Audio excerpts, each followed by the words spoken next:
Good morning kanegosyo. For today's video, naisipan kong magkalamares, lutuan ng aking asawa dahil alam kong favorite niya to. So since negosyo naman ng mga pinag-uusapan natin dito sa channel ko, naisipan kong gumawa ng calamares para sa inyo. So perfect na business to. As you know, meron tayong mga frozen products na binibenta. So might as well turuan ko na rin kayo kung paano gumawa ng calamares. So simple lang, syempre, ang pinaka main ingredients is puset.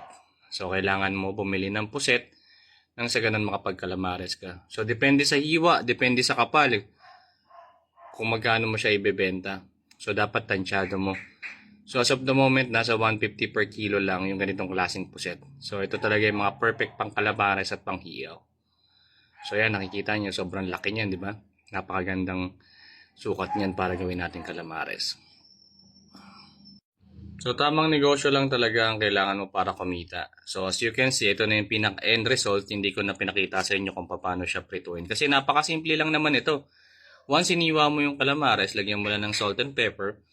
Siguraduhin mong meron kang all-purpose flour. O kaya kung gusto mo mas masarap, pwede mong lagyan ng crispy fry. Kagaya ng ginawa ko. And syempre, huwag mong kakalimutan yung itlog. Para nang sa ganun, masarap at malasa siya at malutong yung mga balat. Tapos, deep fry mo lang, magiging ganyan na yan sigurado.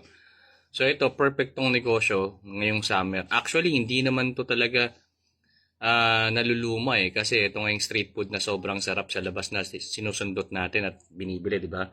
Siyempre, perfect siya sa may suka na maraming bawang.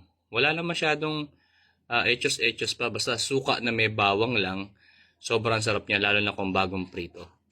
Pag ito binili mo to sa restaurant, napakamahal na to. Pero